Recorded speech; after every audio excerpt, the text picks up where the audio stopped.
Retomamos la narración del vídeo de Alfonso VI y su sucesión. En 1103, Alfonso VI reconoce formalmente a Sancho como su hijo, fruto de una relación extramatrimonial. 4 años después, le declara heredero cuando éste tenía 13 años. Al año siguiente, Sancho muere en la batalla de Uclés frente a los almorávides y Urraca fue proclamada heredera. Alfonso VI eligió como marido a Alfonso I de Aragón-Pamplona y al año siguiente el rey castellano Leonés moría. A los 3 meses de su fallecimiento, Urraca y Alfonso I se casaron en el castillo de Monzón de Campos, en Palencia, pese a la oposición de Urraca, así como de la nobleza y del clero castellano-leonés. El motivo de las urgencias del matrimonio fue contar con la ayuda militar de Alfonso I ante la expedición almorávide contra Toledo, ya que en el verano los almorávides habían hecho con Talavera de la Reina, Madrid y Guadalajara. 2 meses después del matrimonio, los esposos firmaron el Pacto de Unión para regular institucionalmente la cosoberanía sobre los ambos reinos. Este pacto de unión contenía 2 documentos, la Carta de Arras de Alfonso I y la Carta de Donación de Urraca I. Alfonso entregó tierras a Urraca en Pamplona y Aragón, y Urraca le concedió la investidura a Alfonso como emperador. Además, regularon un mecanismo sucesorio. Si tuvieran descendencia, su hijo gobernaría ambos reinos. Por tanto, se ignoraba a Alfonso Raimúndez, fruto del primer matrimonio de Urraca con Raimundo de Borgoña. Si no tuvieran descendencia, habrían 2 posibilidades. Si Urraca sobrevivía a Alfonso, dispondría de Aragón, lo que abriría las puertas a Alfonso Raimundo hacia ser rey.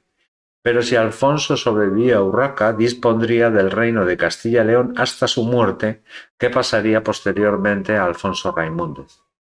El matrimonio duró 5 años, pero solo 9 meses estuvieron juntos.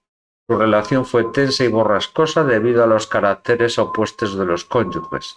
Alfonso era misógino y violento, y Urraca le acusó de malos tratos. No tuvieron descendencia, lo que levantó rumores sobre la sexualidad de Alfonso, que se decía que era impotente, estéril o homosexual. Estos rumores se acentuarían después de su separación al no volver a casarse.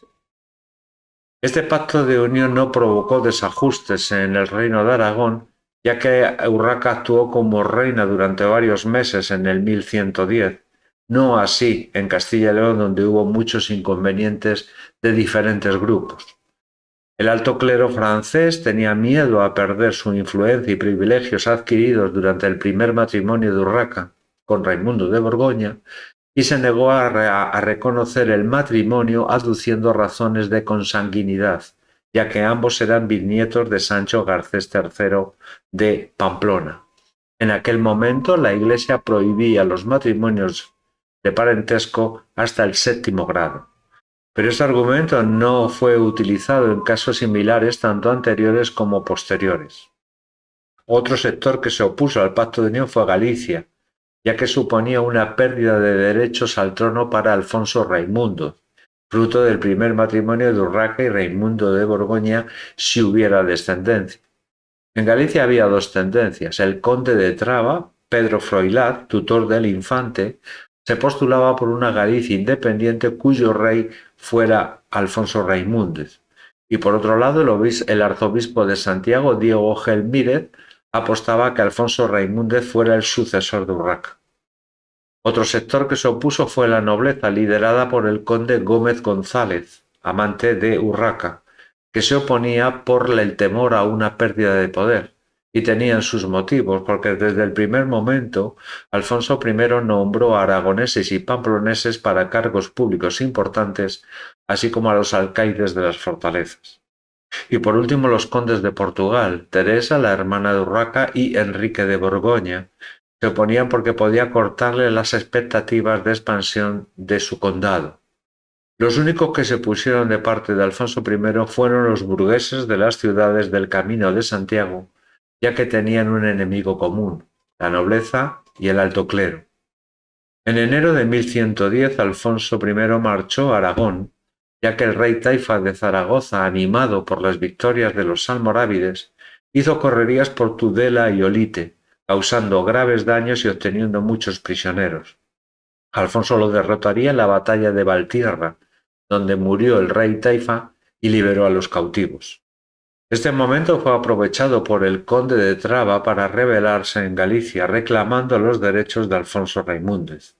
Cuando volvió Alfonso I a Castilla en mayo de 1110, sofocó la revuelta con castigos y la destrucción del castillo de Monterroso, con el objetivo de asustar a los seguidores del conde de Traba y que se pasaran a sus filas. Los almorávides aprovecharon dicha ausencia de Alfonso I en el reino de Aragón y se hicieron con Zaragoza. En esas fechas, tras una reunión con los obispos hispanos, el Papa Pascual II declaró el matrimonio entre Alfonso y Urraca como una alteración del orden y encargó al obispo Gelmírez que consiguiera su separación. En julio de 1110, la curia reunida tras conocer la condena papal aprobó la separación de la pareja y Urraca, tras consultar con varios obispos, decidió separarse. Alfonso I partió a Aragón para enfrentarse con los almorávides que habían ocupado Zaragoza. A finales de 1110 Urraca fortalece su posición. Tiene el control de Castilla-León, La Rioja, la Extremadura castellana y parte de Galicia. Alfonso I acudió a Sahagún para negociar con Urraca un nuevo pacto. Se pretendió orillar el tema de la cosoberanía, reconociendo la autoridad del consorte en los propios territorios. Para que esto funcionara, cada esposo debía tener propiedades donde ejercer su autoridad. Como en las capitulaciones las propiedades de Alfonso en Castilla-León no estaban bien definidas, Urraca, por temor al expansionismo de Alfonso, conspiró con los Lara y se refugió en el monasterio de Sahagún. Alfonso, al recibir las noticias de que el arzobispo de Toledo estaba preparando la nulidad de su matrimonio y los rumores sobre la relación de Urraca con el conde Gómez González, decidió encarcelar a Urraca en la fortaleza de El Castellar en abril de 1111 y enviar sus tropas contra las ciudades afines a Urraca como Palencia, Burgos, Osma, Orense, Toledo y Sahagún. Depuso al arzobispo de Toledo y al abad del monasterio de Sahagún y colocó a aragoneses en las fortalezas y en las ciudades. Los condes Gómez González y Pedro González de Lara liberaron a Urraca y la refugiaron en la fortaleza de Cantespina en Segovia. Al conocer el nuevo pacto entre los reyes, el conde de Traba se entrevistó con el arzobispo de Santiago, Diego Gelmírez, y acordaron coronar a Alfonso Raimúndez, avisando previamente a Urraca y recabando su consentimiento. Urraca lo dio y el 17 de septiembre de 1111 Alfonso Raimúndez fue coronado en la Catedral de Santiago. A cambio, Urraca obtuvo tropas gallegas para combatir a su esposo. Estas tropas fueron derrotadas en la batalla de Viadangos, muy cerca de León, donde Urraca y el conde de Traba fueron hechos prisioneros y Gelmírez y Alfonso Raimúndez lograron refugiarse en Astorga. Enrique de Borgoña, conde de Portugal, preocupado por el reforzamiento de Urraca, se coaligó con Alfonso I a cambio de la entrega de Astorga y Zamora. En octubre de 1111 Urraca fue derrotada por la coalición en la batalla de Cantespina, donde murió Gómez González. Urraca se refugió en Burgos y enviaba emisarios a Enrique prometiéndole mayores concesiones que las que le había hecho Alfonso I, con lo cual Enrique cambió de bando, y ahora el que se refugió fue Alfonso I en el castillo de Peñafiel, donde fracasó el asedio organizado por Urraca y Enrique de Borgoña. Ante las desmedidas pretensiones de los condes de Portugal, donde Telesa se intitulaba reina y proponía el reparto de la herencia de Alfonso VI, Urraca inició la reconciliación con su esposo para anular los pactos con los condes de Portugal. Como los condes de Portugal solos no podían vencer a los reyes, a pesar de que los habían situado en Carrión de los Condes, buscaron la alianza con los gallegos. Pero el arzobispo Diego Gelmírez lo rechazó, ya que estaba seguro que pronto o temprano el matrimonio entre Alfonso y Urraca acabaría por disolverse. A finales de 1111, Alfonso I lanzó una ofensiva para acabar con todos los apoyos de Urraca. llegando a dominar Castilla, León, Toledo y las Extremaduras. Apresó a los obispos de Palencia, Osma y Orense y expulsó de sus sedes a los de Burgos y León, al tiempo que estrechaba lazos con los caballeros pardos, los que eran provenientes del Estado Llano, así como los burgueses de las ciudades del Camino de Santiago. Urraca, asesorada por el conde Pedro González, negoció con todos sin reparar en lo que reclamaba cada uno. Así lo hizo con Gelmírez, con el conde de Traba, con los condes de Portugal y con el propio Alfonso I. Urraca gozaba de toda la legitimidad, pero carecía de fuerzas militares y de fondos para sufragar la guerra. Así, en marzo de 1112 restauró la alianza con los condes de Portugal, concediéndoles Salamanca, Ávila, Zamora y el norte de Extremadura.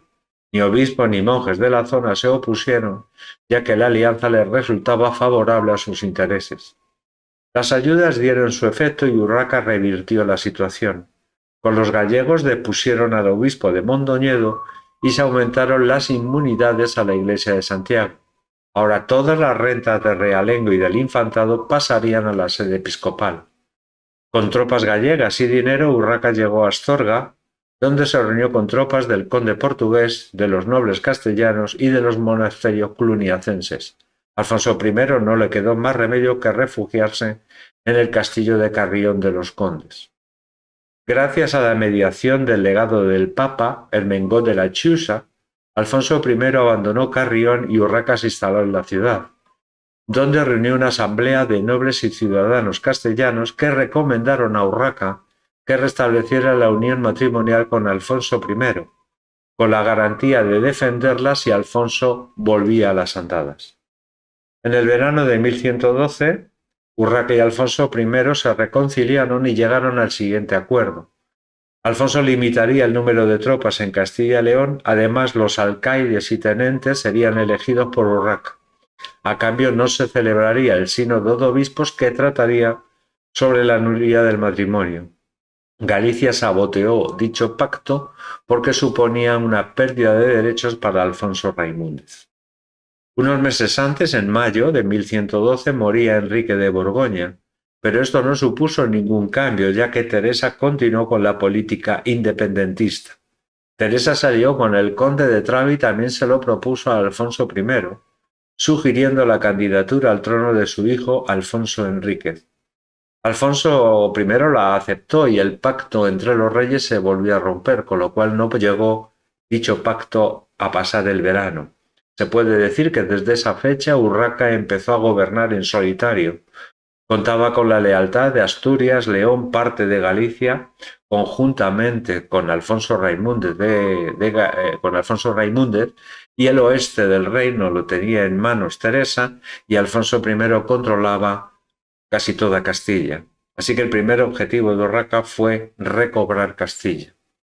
En febrero de 1113 el Tribunal de Roma fallaba contra la legitimidad del matrimonio sin derecho a apelación. Meses después, una carta del Papa excomulgaba a los expoliadores de bienes eclesiásticos. En julio de 1113, Alfonso I propuso una reconciliación a Urraca por medio de los burgueses del Camino de Santiago. Gelmírez se negó a dicho pacto e impuso a Alfonso Raimúndez el señorío de Galicia. Además, amenazó a Urraca con la excomunión si aceptaba dicho pacto. A pesar de ello, Urraca se entrevistó en Carrión de los Condes con Alfonso I. La respuesta fue contundente. El partido borgoñón y los magnates gallegos juraron fidelidad a Alfonso Raimúndez y Urraca tuvo que renunciar a la reconciliación con su esposo.